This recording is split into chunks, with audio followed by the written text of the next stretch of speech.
What's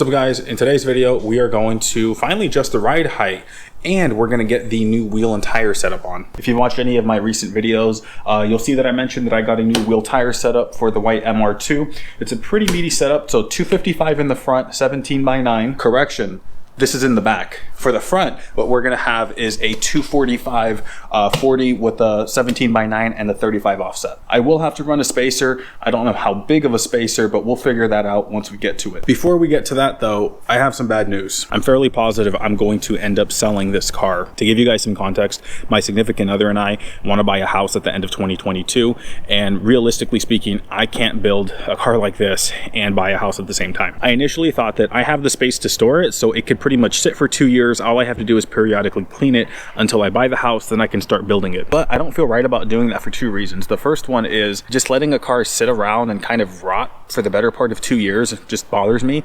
especially since I love to drive my cars and it's something I really pride myself on. Reason number two has to do with this space here. I have a family member that is extremely supportive of everything I do, and they let me take over their garage, store my cars here, work on my cars. So I feel like just having this thing around wouldn't be the nicest thing to do, and it'd be taken advantage, which is the last thing I want to do. I do want to note the fact that I'm very fortunate that I even have this, because if it wasn't for my family member who was super supportive of what I'm doing, odds are I wouldn't be able to do all the car stuff that I do because I just wouldn't have the space. Anyway, so now I'm at the point where, like, you know what, let's just sell the car, but I'm honestly afraid to, well, because there's the attachment. I love MR2s and I really want to see this come back to life, but I feel like most people who buy this would probably end up parting it out. And the reason for that is rust. Initially, I did think the shell was super clean, but after like cleaning it up and starting to get to know the car more, I found out that that was not the case. So let me show you. This is just one of many examples.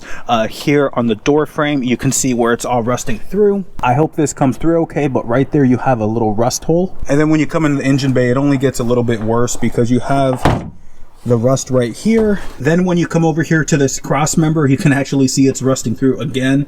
And this is a pretty integral part. Down there where the engine mounts to the car, it's all rusted out, so that has to be replaced. To be clear, I'm not pointing that stuff out to say this is a turd of a car and this and that. It's just the fact that unless you have a passion for MR2s or have some attachment to this particular car, I don't feel like most people are going to take the time to fix it, because rust is cancerous on a car. So most people are going to see that and they're just going to be like, part out. And that's one of the things I don't want to happen to this car. As I mentioned, I am leaning towards selling it. I think it's just one of those situations when I have to know when to walk away. Just like I said, I got those other financial commitments, and having a house is way more important to me than having a fully built car right now, especially when I already have 4 other cars. So there's that. Anyways though, let me know your thoughts on that, because maybe someone has a different idea that I never even thought of. So let me know in the comment section down below. Before we get to the actual install, I do want to note that when I bought these rims, they came with 255s all the way around. The body on my MR2 is completely stock, so fitting a 255/40 is a bit of a stretch. And I know it can be done because I found one person on Reddit who mentioned it. I believe his name was Busta Grande. I might have that name wrong. So getting a 255 to fit is completely doable. I took the tires that were on the back of my V6 MR2 and then I put them on the tires that are, or the rims that are going to be on the front. I then put the 255s, or 2 of them, on the back of the V6 MR2. So that V6 MR2 is going to run a 215, 255 setup.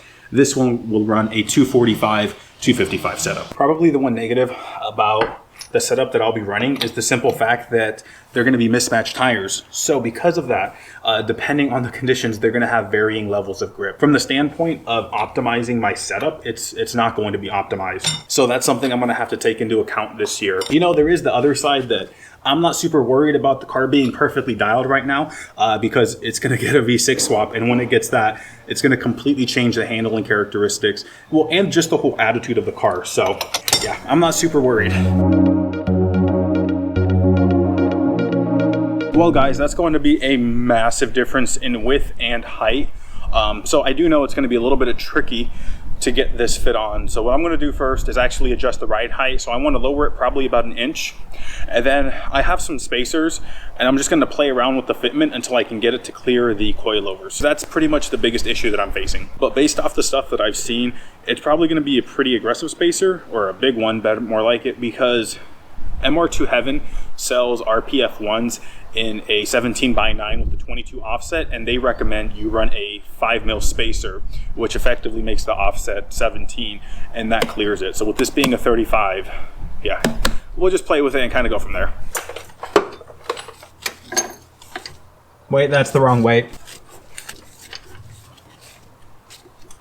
I'm gonna go ahead and test fit the new wheel. As you can see, I have 2 spacers here. These are just ones I had laying around. They are 12mm each, so about 1/2 inch. Not much thread, but I think it'll be enough just to test fit because I really want to see how this is gonna look. My apologies for the bad lighting, but we do have about, I don't know, 5mm of space there. And then just for a good look on the outside, you can see that this is a little bit of a pokey setup. I am gonna have to remove the fender lining, pull the fender. It's something I actually planned on doing today, but of course my package is late again, so whenever that gets here, I may or may not have issues with rubbing here. I'm gonna see once it's on the ground. I'm a real hands-on and visual person. What I'm gonna do is on the driver's side now, I'm gonna lower the coilover by 1 inch as well. I'm then gonna put those spacers and then drop it down just to see how it looks. I do wanna note though that I would never drive on a setup like this because I question how much thread engagement I'd have. I don't think that'd be very safe. But just to lower it and then roll it out of the garage to get a look, should be okay.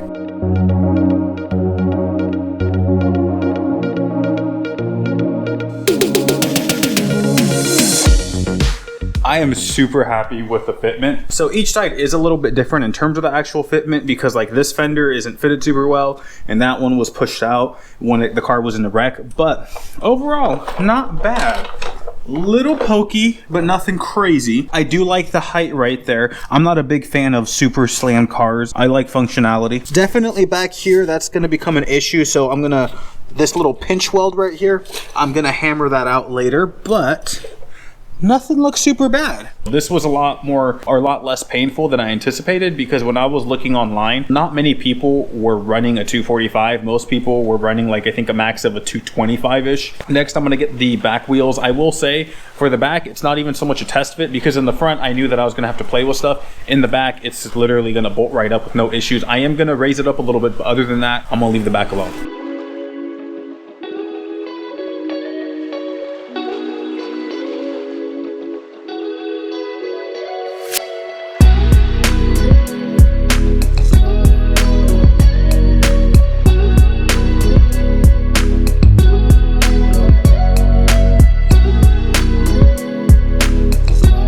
Oh my gosh, guys, I cannot tell you enough how good it looks. So when I got these rims, I initially thought they were gonna go in the V6 MR2, but when I started thinking about the style, I was like, they have to go on the white one. So I'm glad I made that choice. In the front, obviously it's a pokey boy. As I mentioned earlier, we're gonna make some adjustments and it should be good.